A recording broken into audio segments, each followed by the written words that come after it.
Here we are then, part 2 of the Ask Lewis Twitter Q&A. Ki-Seng Chong asks, my son Chong Ryan loves to watch you racing and enjoyed your scene in Cars 2. Will you be appearing in any upcoming movies or TV shows? Thanks for all the questions that are coming up. Don't have any plans at the moment.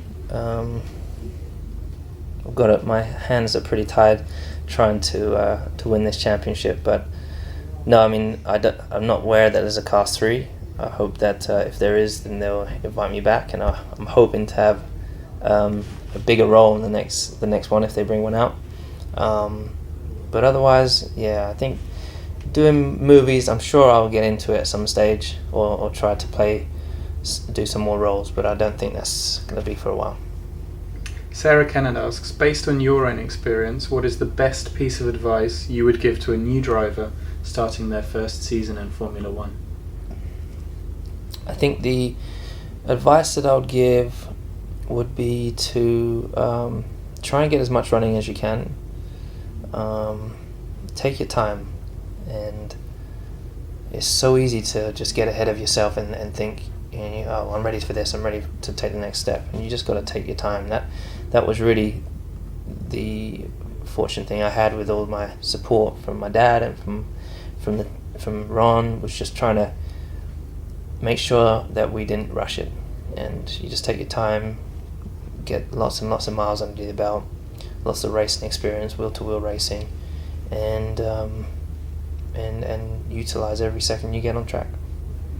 Chris Baker wants to know if you've ever considered changing your helmet design as often as Vettel, because he'd love to get one of your spares.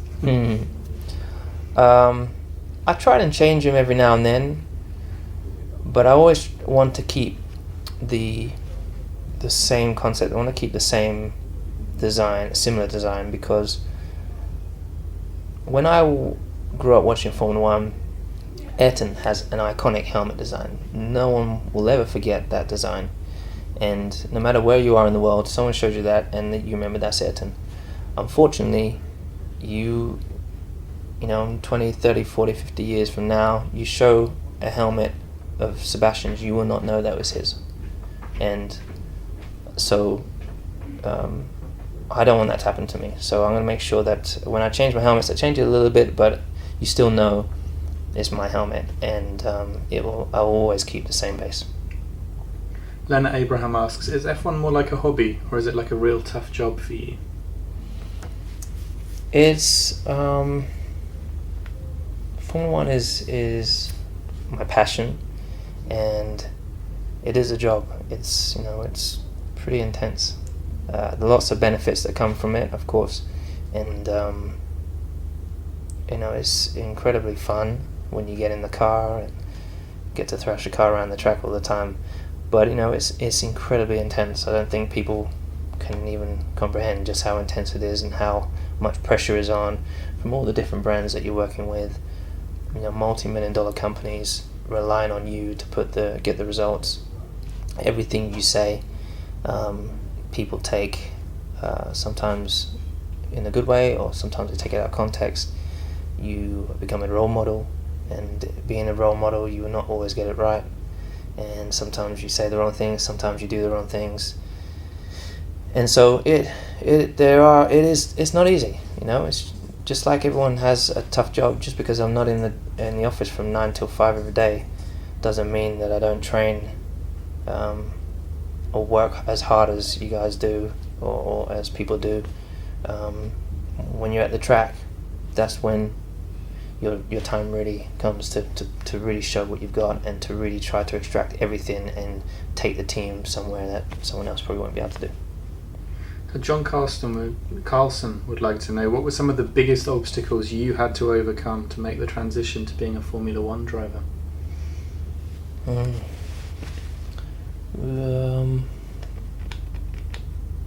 When I came to Formula One, in trying to get into Formula One was tough. I had to win everything.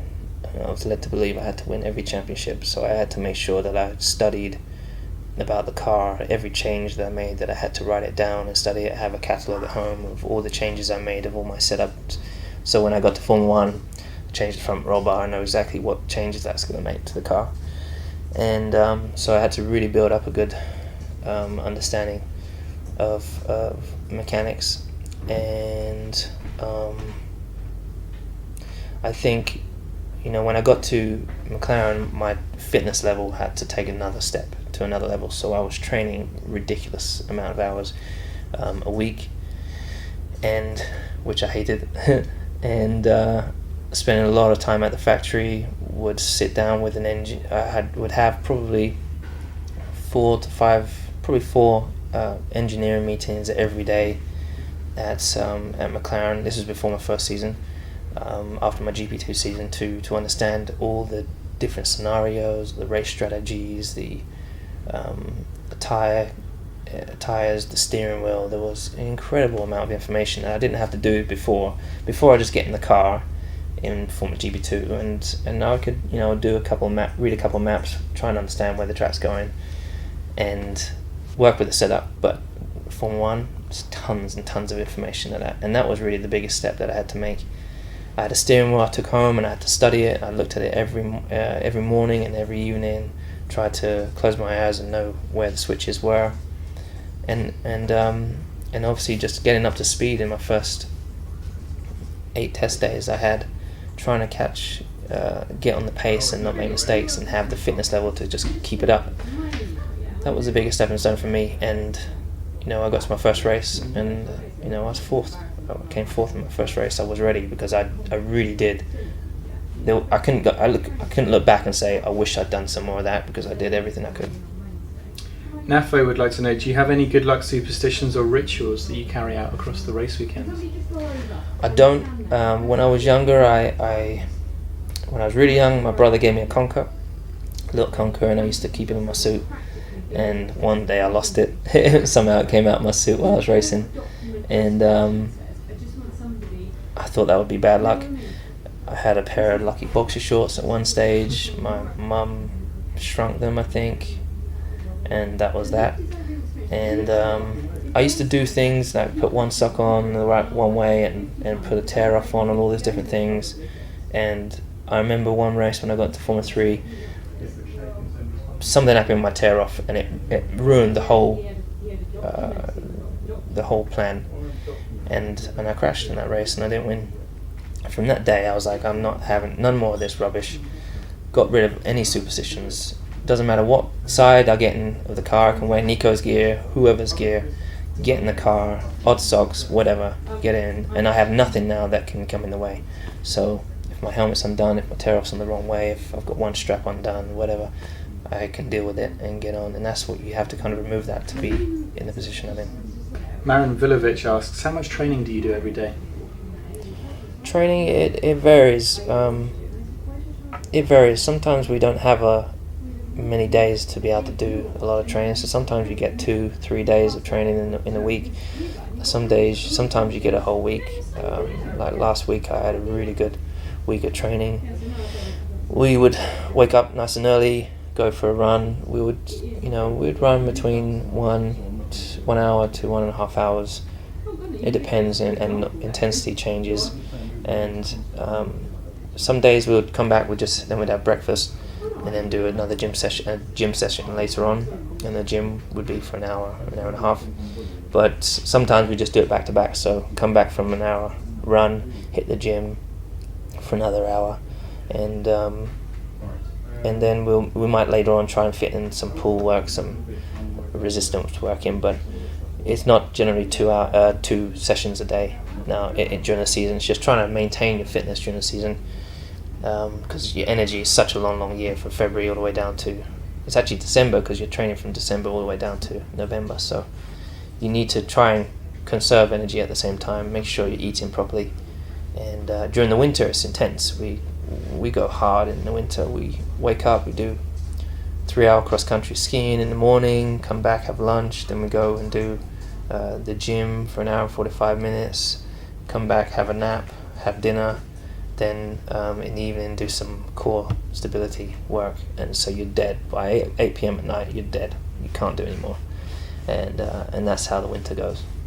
He's talking about food and diet. Pops asks, are there any foods that you eat daily as part of a training regime?